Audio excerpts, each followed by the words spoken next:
So let's get our program underway right now with our keynote speaker, Rick Knapp. Rick is the co-author of the acclaimed memoir, Sons of Suicide, a Memoir of Friendship, which weaves together themes of life-shattering tragedy and life-affirming friendship.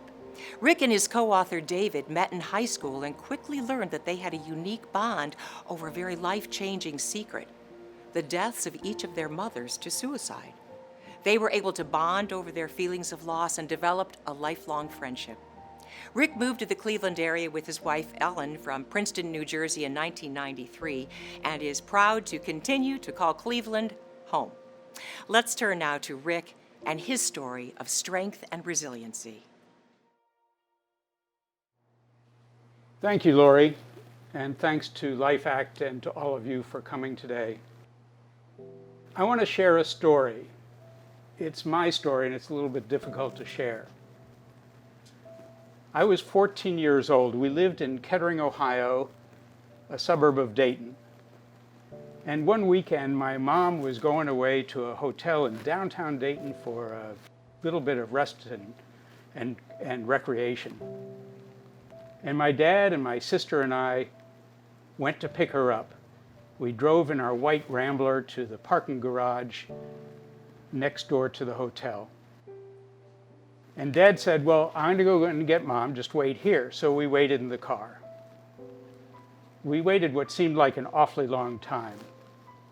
My sister, who was only 9 years old at the time, was getting pretty antsy, so we talked, we played some games, we sang a little bit.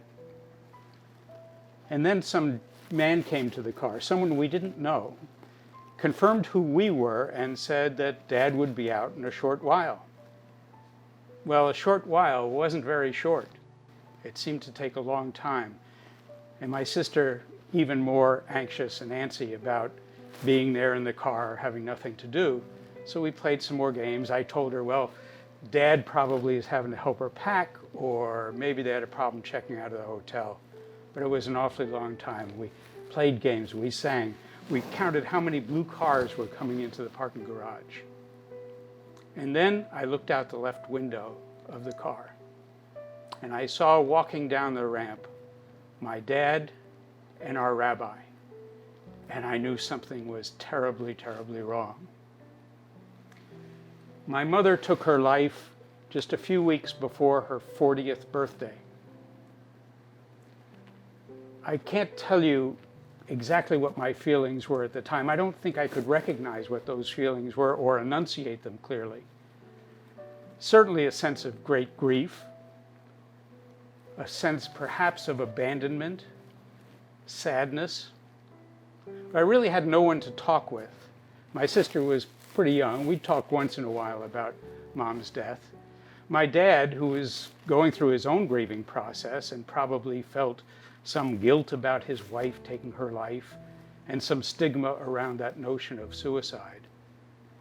He wasn't available to us either. I know he was concerned about the kids and he still had to go to work and earn a living, and how was he going to do all of this?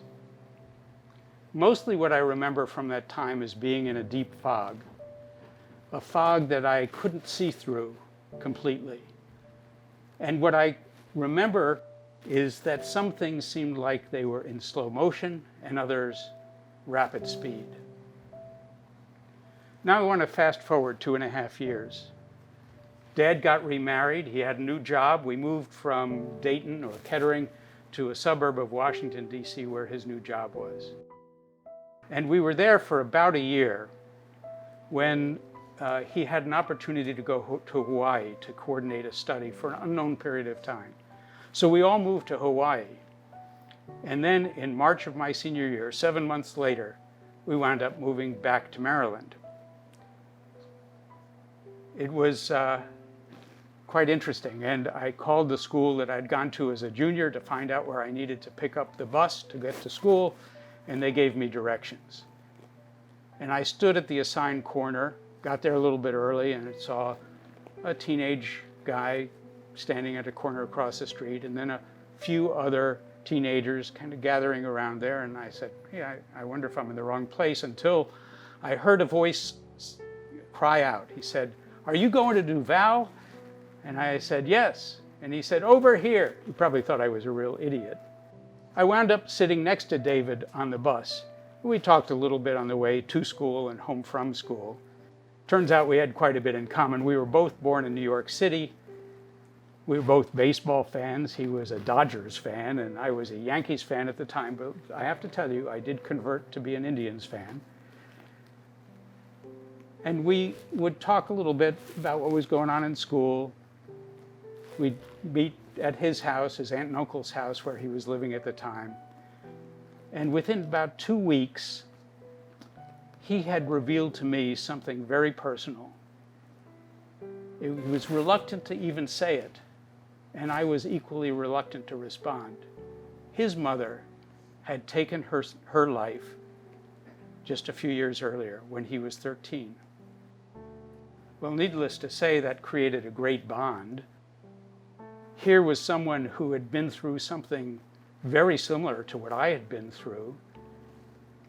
And I thought there was nobody else in the world who could identify with losing a mother to suicide. So we talked. And we would talk at his house or my house, often just go for walks. And sometimes we would walk to a park near us and sit on a bench.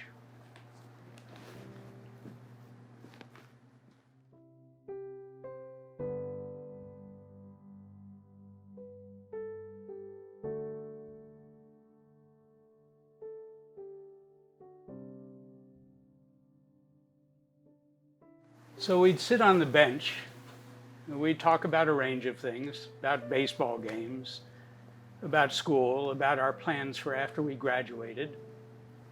But often we would talk a lot about how we were doing, how we felt several years after our mother's suicides. It was just a big relief to have someone to talk with who could understand what I was going through. And I could understand what he was going through, even though there were some differences for certain. But it was like a pressure cooker valve had been opened up in my head, and instead of letting all of that fester inside me, I was able to let it out. There was someone who wasn't judgmental, who didn't have the same sense of the stigma attached to me that some other people had attached to him or to me. And so it was a wonderful opportunity for us. As a matter of fact, some younger people won't understand this, but in a sense, the bench was our psychiatrist's couch, and we were each other's counselors. And I've said a number of times that in a way, being able to talk with David helped save us at the time and sustains us even today. Now, the bench has other significance. If you read our book, Sons of Suicide, you'll see it cropping up a number of times. But a few years ago, David and I were in Chicago with a couple of friends for a baseball weekend. We had pizza and baseball and took the architectural tour of Chicago. And while we were there, it happens that 3 of us were sitting on a bench looking out at Lake Michigan. And this friend of ours, who we'd known for 20 years at the time, who we knew quite well, revealed to us that his father had taken his life when Tom was in his early 20s. David and I couldn't believe it, that here again was another friend of ours who we'd known for so long, who had kept it inside for so long, and we didn't know it.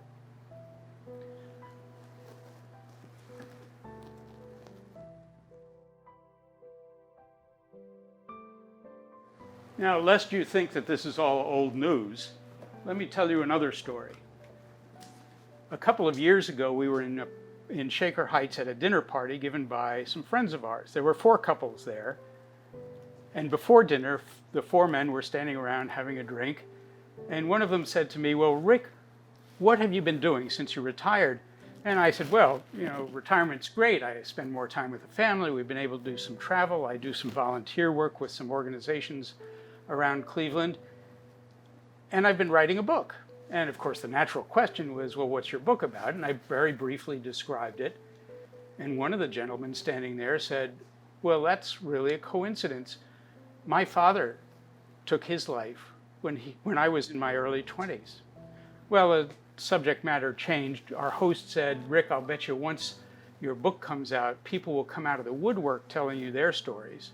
And indeed, some of that's been true. But as the dinner party ended, and Ellen and I were the last ones there, our host walked me toward the door and he said, Rick, remember I told you that people would come out of the woodwork telling you their stories? Well, my mother took her life as well. She died by suicide. I was astounded. I mean, they're at a dinner party with 4 men, and 3 of us were sons of suicide. To this day, he has not talked to his grown daughter about his mother's suicide, only with his wife, and now more recently with me. And I can't imagine keeping that inside for so long.